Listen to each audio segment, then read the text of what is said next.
पैसे कमाना जितना मुश्किल है उससे कहीं ज़्यादा मुश्किल है कमाए हुए पैसे को सही जगह संभाल कर रखना। रोज़मर्रा के खर्चे पूरे करते करते कब हमारी जेब हल्की हो जाती है हमें खुद ही पता नहीं चल पाता। घर की छोटी मोटी ज़रूरतों को पूरा करते करते कब महीना शुरू होके आखिरी आ जाता है यह तो पता ही नहीं रहता। और हम यही सोचते रहते हैं कि जब मंथ का आखिरी एंड आएगा तब तक हम कुछ ना कुछ सेविंग तो कर ही ले जाएंगे। पर यहीं पे हमसे गलती हो जाती है। जो हम सोच लेते हैं कि मंथ के एंड में हम कुछ ना कुछ तो सेविंग कर ही ले जाएंगे, पर जब घर की सारी ज़रूरतों को पूरा करने बैठते हैं तो मंथ ख़त्म हो जाता है और हमारे पास सेविंग के नाम पर बहुत कम ही कुछ बच पाता है। हम में से ऐसी कितनी ही फ्रेंड्स हैं, ऐसी कितनी ही होम मेकर्स हैं जो इस बात से ज़रूर एग्री करेंगी कि वो भी जब मंथ शुरू होता है तो सोचती हैं कि इस महीने में कुछ ना कुछ तो बचत कर ही लूँगी। पर जब महीना ख़त्म होता है तो उनके पास बस यही बात रह जाता है कि खर्चे तो इतने ज़्यादा हैं कि पैसे की बचत हो ही नहीं पाती। अगर आप भी मेरी इस बात से रिलेट कर पाती हैं और आपको भी लगता है कि आप भी महीने के एंड में ऐसा ही फील करती हैं, तो आज की ये वीडियो आपके लिए काफ़ी हेल्पफुल होने वाली है।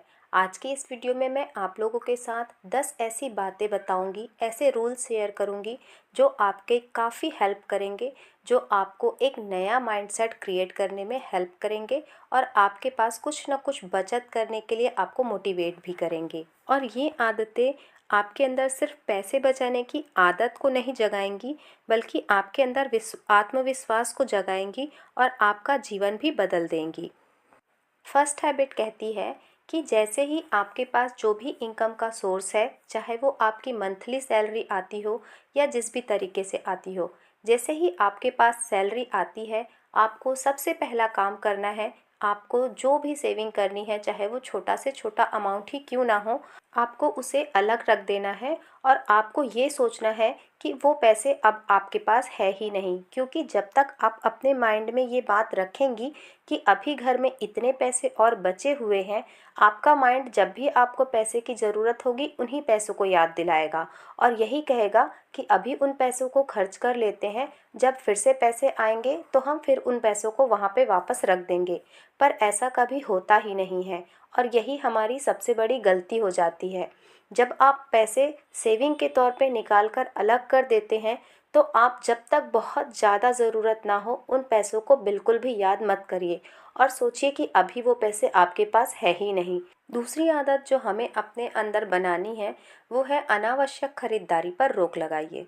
जब तक आपको किसी चीज़ की ज़रूरत बहुत ज़्यादा महसूस ना हो तब तक आप उन चीज़ों को बिल्कुल मत खरीदिए।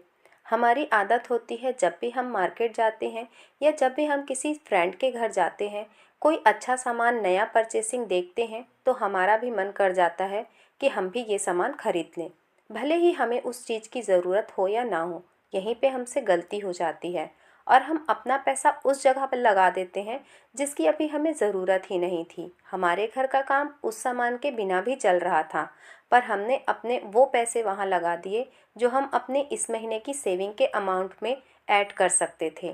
पर हमने अपनी सेविंग को ना बढ़ाकर अपने खर्च को ज़्यादा ध्यान दिया और उन पैसों को वहाँ लगा दिया जहाँ से हमें उसकी कोई वैल्यू नहीं मिलनी है। ठीक इसी तरह जब कभी हम मार्केट जाते हैं वहाँ पे भी कई सारे ऑफ़र्स और सेल वगैरह चलते रहते हैं। तो कई बार हम इस तरीके के लुभावने ऑफ़र्स में फंस जाते हैं। जब हमें 200 के सामान की ज़रूरत होती है, ऑफ़र के चलते या सेल के चलते हम 400 से 500 की ख़रीदारी कर लेते हैं और अपने महीने का जो बजट है उसे पूरा गड़बड़ा देते हैं, जिसके कारण हमारी जो सेविंग है वो हो नहीं पाती और जो पैसे हमारे मंथ के चलने हैं हमारे घर के खर्च चलाने के लिए उनमें से भी पैसे हम कम कर देते हैं, जिसके कारण हमें और पैसों की ज़रूरत होती है और जो हमने सेविंग की है फिर हमें उसमें से कुछ पैसे निकालने पड़ते हैं। तो इस तरीके से हमें इस तरीके के जो लुभावने आकर्षक ऑफर्स होते हैं उनसे अपने आप को बचा कर रखना है। अगली आदत जो हमें अपने अंदर बिल्डअप करनी है वो है इलेक्ट्रिसिटी के बिल को कम करना। अक्सर हमारे घर में कई सारे कमरे होते हैं, उन कमरों में कई सारे लाइट और फैंस लगे होते हैं। जब हमें उन फैन और लाइट की ज़रूरत नहीं होती तब भी वो फ़ैन ऑन रहते हैं और लाइट्स भी ऑन रहती हैं, जिसके कारण हमारी इलेक्ट्रिसिटी का बिल काफ़ी बढ़ता रहता है।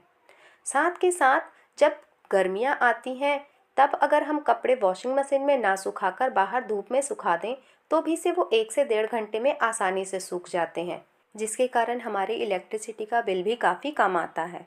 पर हम क्या करते हैं, वॉशिंग मशीन में कपड़े धुल तो रहे हैं, साथ के साथ हम उसी में कपड़े सुखा भी लेते हैं और एक्स्ट्रा हम अपने जो इलेक्ट्रिसिटी का बिल है उसे बढ़ाते रहते हैं।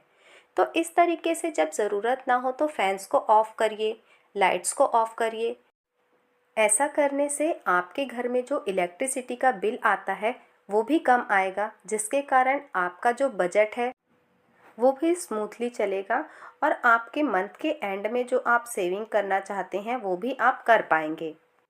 अगली आदत है, ज़रूरी और गैर ज़रूरी खर्च में आपको फ़र्क करना आना चाहिए। हमारे घर के कितने ही ऐसे सामान या खर्च हैं जिनकी हमें ज़रूरत नहीं है पर फिर भी हम उन चीज़ों में खर्च करते हैं। तो आपको जब भी आप अपने घर के खर्चों की लिस्ट बनाती हैं तो एक बार उसे दोबारा से रीचेक करिए और टिक करिए कि कौन से खर्च ऐसे हैं जो आपको करने ज़रूरी हैं और कौन से खर्च ऐसे हैं जिन्हें आप अगर इस महीने नहीं भी करेंगे तो भी आपके घर के महीने भर का खर्च आसानी से चल जाएगा या आपके घर का जो काम है वो बड़ी ही आसानी से चल जाएगा। तो इस तरीके से चीज़ों को नोट डाउन करिए और जो अननेसेसरी चीज़ें हैं उन्हें खरीदने में रोक लगाइए। अगली जो आदत है वो सुनने में तो काफ़ी अजीब है पर काम बहुत करती है। हमारे जो पूर्वज हैं या हमसे जो बड़े लोग हैं हमारे घर में, वो इन आदतों को अक्सर अपनाया करते थे। जब भी उनके पास कुछ छोटा मोटा अमाउंट जमा हो जाता वो उसे जाके बैंक में जमा कर देते। वो ये बिल्कुल नहीं सोचते थे कि ये 100 रुपये है या 200 रुपये है या 500 रुपये है, और ऐसे ही थोड़े थोड़े अमाउंट को वो बैंक में जमा करके उन पर काफ़ी ब्याज भी ले लेते थे और साथ के साथ वो पैसे वहाँ पे इकट्ठे भी होते रहते थे। पर हम क्या करते हैं, थोड़े से पैसे हैं इन्हें कौन बैंक में जमा करने जाएगा, ये सोचकर हम कोशिश करते हैं कि वो पैसे घर पे ही रखे रहें। और वो पैसे घर पे रखे रहने के कारण जब हमें ज़रूरत लगती है हम उनमें से पैसे निकाल लेते हैं और खर्च कर देते हैं, जिसके कारण हमारी जो थोड़ी सी भी सेविंग हो पाती है वो फिर से खर्च हो जाती है। तो इससे बचने के लिए आप कोशिश करिए कि अगर आपके पास कोई एक बैंक अकाउंट है तो आपके पास जो भी थोड़ी मोड़ी सेविंग है आप उसे उसमें जमा करिए। जब आपको ज़रूरत लगेगी तो आपके दिमाग में सबसे पहले यही आएगा कि अरे मुझे जाना पड़ेगा बैंक, टाइम निकालना पड़ेगा, उससे अच्छा चलो अभी इस महीने इस खर्चे को टाल देते हैं। इस तरीके से आपके जो पैसे बैंक में जमा है वो बच पाएंगे। तो ये एक काफ़ी फ़ायदेमंद और काफ़ी अच्छा तरीका है जो हम अपने लाइफ में अपना सकते हैं। अगली जो आदत है वो कहती है कि जो छुट्टे पैसे हैं उन्हें भी बचाना है। अक्सर जब हम चीज़ें खरीदने जाते हैं तो हम देखते हैं उनकी जो प्राइस होती है वो कुछ इस तरीके से बनाई जाती है कि जो 1-2 रुपए के खुले पैसे हैं उन्हें हम यूं ही छोड़ देते हैं। जैसे कि रेट होगा 499, 299, 199, और इस तरीके से वो जो 1 रुपये हमारे बच रहे होते हैं हम उसे कभी वापस ही नहीं लेते। 200 रुपये पकड़ा दिया, 300 रुपये पकड़ा दिया। तो इसके बदले आप चाहे तो ऑनलाइन ट्रांजेक्शन कर सकते हैं। तब आपको पूरे 199 ही पे करना होगा, 299 ही पे करना होगा। इस तरीके से वो जो 1-1 रुपये आपके बचते जाएंगे, अगर आपने एक महीने में 40 ट्रांजेक्शन किए, 1-1 रुपये आपने बचाए, तो सोचिए आपके 40 रुपये बच जाएंगे। तो इस तरीके से बातें सोचने में और सुनने में छोटी लगती हैं, पर जब इन्हें अपनी रियल लाइफ में अपनाया जाए तो ये काफ़ी कामगार और काफ़ी असरदार होती हैं। तो ये कुछ छोटी बातें हैं, सुनने में छोटी पर काम आने में बड़ी। तो अगर ये बातें अच्छी लगी तो वीडियो को लाइक करिएगा और इसी तरीके की और मोटिवेशनल वीडियो के लिए हमारे चैनल को सब्सक्राइब करिएगा। मिलेंगे नेक्स्ट वीडियो में एक और नई टॉपिक के साथ।